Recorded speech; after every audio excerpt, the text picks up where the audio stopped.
എല്ലാവർക്കും നമസ്കാരം. ഒരുപാട് വർഷങ്ങളായിട്ടുള്ള എന്റെ ഒരു ആഗ്രഹമാണ് കേട്ടോ മൂകാംബികയിൽ ഒന്ന് പോകണം എന്നുള്ളത്. അങ്ങനെ കാത്തിരിപ്പിനൊടുവിൽ നമ്മൾ മൂകാംബികയിലെത്തി ദേവിയെ കണ്ടു തൊഴുതു. പിറ്റേ ദിവസം രാവിലെ ഒരു 4 മണിയായപ്പോഴത്തേക്ക് നമ്മൾ റെഡിയായിട്ട് ഇറങ്ങി കേട്ടോ. ഇവിടുന്ന് നേരെ കുടജാദ്രിയിലേക്കാണ് നമ്മൾ പോണത്. നമ്മൾ പോകുന്ന ജീപ്പൊക്കെ നമ്മൾ താമസിക്കുന്ന ഹോട്ടലിൽ നിന്ന് തന്നെയാണ് കേട്ടോ അറേഞ്ച് ചെയ്ത് തന്നതൊക്കെ. നമ്മുടെ ഡ്രൈവർ ചേട്ടനൊക്കെ ഭയങ്കര ഫ്രണ്ട്ലി ആയിരുന്നു കേട്ടോ. പോകുന്ന വഴിക്ക് ഒരുപാട് കാര്യങ്ങളൊക്കെ പറഞ്ഞു തന്നു. മുകളിലേക്ക് പോകുന്നതോറും കടയൊന്നും കാണില്ല, അതുകൊണ്ട് നമുക്ക് ചായയൊക്കെ കുടിച്ചിട്ട് പോകാമെന്ന് ചേട്ടനാണ് പറഞ്ഞത് കേട്ടോ. അങ്ങനെ ചായയൊക്കെ കുടിച്ച് നമ്മൾ വീണ്ടും യാത്ര തുടങ്ങി. നമ്മൾ രാവിലെ യാത്ര തുടങ്ങിയപ്പോൾ തന്നെ അത്യാവശ്യം മഴ പെയ്യുന്നുണ്ടായിരുന്നു. ഏതാണ്ട് 8 കിലോമീറ്ററോളം ഓഫ് റോഡ് ആയിരുന്നേ. അതൊരു അടിപൊളി എക്സ്പീരിയൻസ് ആയിരുന്നു കേട്ടോ. നമ്മൾ പോകുന്ന വഴിയിലൊക്കെ നല്ലപോലെ കോടമഞ്ഞ് ഇറങ്ങി വരുന്നുണ്ടായിരുന്നു. അങ്ങനെ കുറെ നേരം വണ്ടി കുലുങ്ങി ഓടി നമ്മൾ മുകളിലെത്തി. ഇനി ഏകദേശം ഒരു 2 കിലോമീറ്ററോളം നമുക്ക് നടന്നു കയറാനായിട്ടുണ്ട് കേട്ടോ. അങ്ങനെ ഞങ്ങൾ എല്ലാവരും കൂടി ഇറങ്ങി നടന്നു. പോകുന്ന വഴിക്ക് ചെറിയൊരു അരുവി പോലെ വെള്ളമൊക്കെ ഒഴുകി വരുന്നുണ്ടായിരുന്നേ. അമ്മയ്ക്കും കുഞ്ഞമ്മയ്ക്കും ഒക്കെ നടന്നു കയറാൻ കുറച്ച് ബുദ്ധിമുട്ടുള്ളതുകൊണ്ട് നമ്മൾ അവർക്കൊരു വടിയൊക്കെ സെറ്റാക്കി കൊടുത്തിട്ടുണ്ടായിരുന്നേ. നമ്മൾ നടന്നു പോകുന്ന വഴിയൊക്കെ കാണാൻ പറ്റാത്ത രീതിയിൽ കോടമഞ്ഞ് ഉണ്ടായിരുന്നു കേട്ടോ. അടിപൊളിയായിരുന്നേ.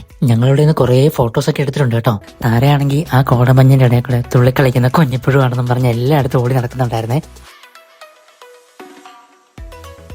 അങ്ങനെ നടന്ന് ഏറ്റവും ടോപ്പിലെത്തി നമ്മുടെ ശങ്കരാചാര്യരുടെ തപസിരുന്ന സർവജ്ഞപീഠം കണ്ടു കേട്ടോ. ഈ ഒരു എക്സ്പീരിയൻസ് പറഞ്ഞറിയിക്കാൻ പറ്റില്ല കേട്ടോ. അത്രയ്ക്ക് ബ്യൂട്ടിഫുൾ ആയിരുന്നു. കോടമഞ്ഞി മൂടി നിൽക്കുന്ന സർവജ്ഞപീഠം. പിന്നെ അവിടെ ഇരുന്ന് കുറെ ഫോട്ടോസ് ഒക്കെ എടുത്ത് ഇനി എങ്ങോട്ടേക്ക് വരണമെന്ന് മനസ്സുറപ്പിച്ച് അവിടെ നിന്ന് ഇറങ്ങി കേട്ടോ. ഒരു 11 മണിയോടെ ഞങ്ങൾ മൂകാംബിക അമ്പലത്തിലെത്തി. അപ്പൊ അവിടെ ദേവി എഴുന്നള്ളിക്കുന്ന സമയമായിരുന്നു. അതൊക്കെ കണ്ട് ചോറ് കൊണ്ടിട്ടാണ് കേട്ടോ റൂമിൽ പോയത്. എടുത്ത ഫോട്ടോസും വീഡിയോസും ഒക്കെ നമ്മൾ ഇൻസ്റ്റാഗ്രാമിൽ പോസ്റ്റ് ചെയ്തിട്ടുണ്ട് കേട്ടോ. അപ്പൊ ഇന്നത്തെ വീഡിയോ ഇത്രയൊക്കെ ഉള്ളൂ. ഇഷ്ടപ്പെട്ട് നമ്മുടെ ചാനൽ സബ്സ്ക്രൈബ് ചെയ്ത് നമ്മൾ സപ്പോർട്ട് ചെയ്യാൻ മറക്കല്ലേ. അപ്പൊ നമുക്ക് അടുത്ത വീഡിയോയിൽ കാണാം.